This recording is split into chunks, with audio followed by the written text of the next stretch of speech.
You're now entering into your spiritually fit room, and you may be wondering, Kate, what does this have to do with when work feels like fresh air or secondhand smoke? Through the lens of you as a leader, through the lens of you as a team member, as to the health of your organization, the health of your culture.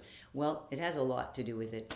What I want you to be very mindful of is what we know is that 64% of employees, according to the Gallup research, shows that employees who find purpose in their work are engaged. I'll say that again.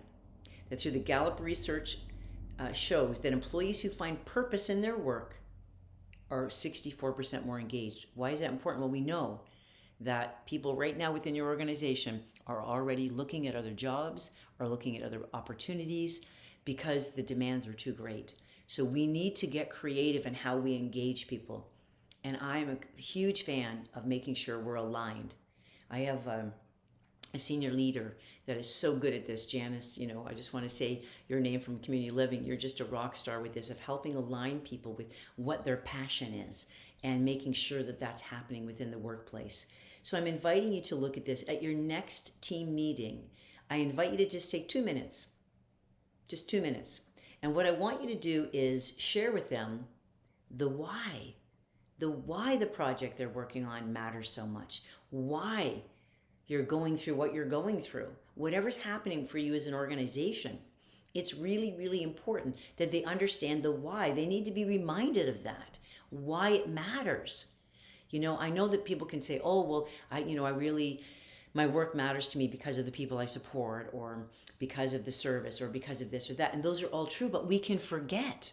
So when you've got that big project, start the meeting off with just 2 minutes to tying in the why it matters, why they do what they do, and how they can influence and impact the outcome. It's really, really critical. I think that it's really important as well that we keep values visible, not just verbal. I think that when making tough calls explains why they align with your stated values. Integrity in action is what keeps the workplace air clean. People trust what they can see.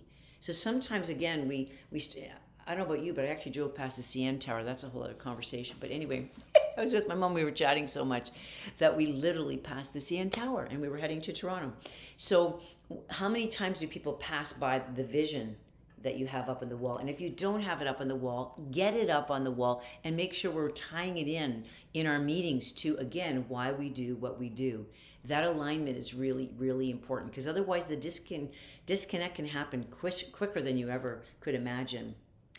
What I'd love for you to do is, for some self-reflection, is ask yourself at the end of every week, and remember I talked about that, I think it was in the very first week, was that put down the magnifying glass and pick up the mirror. And it's really important to create that in your culture, that if there's something that you see as an issue, let's come with solutions. Let's just not be into the blame game or the identifying problems. Let's be really clear that this is a culture where we really support people actually being part of the solution, because that's where the power is. People are engaged when they realize that, hey, you know what?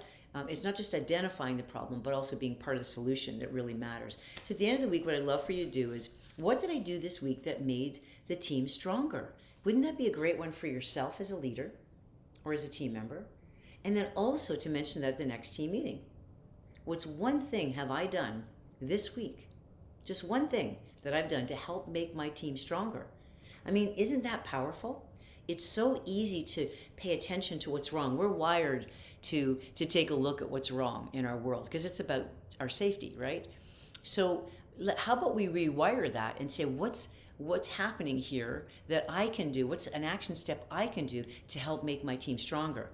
Can I be a better communicator? Can I be more consistent? Am I following through on what I say I'm going to do? Am I gossiping? Am I talking about another team member or colleague or my supervisor or somebody in a way that's not supportive to what, that's going to help them grow? Would I say the very same thing if they were in the room? So again, I'm a huge fan of be the change you want to see in the world. So I'm so excited to share this series with you. I hope it was helpful. Please take advantage of the resources that we've talked about. I'd be most grateful to hear what's worked.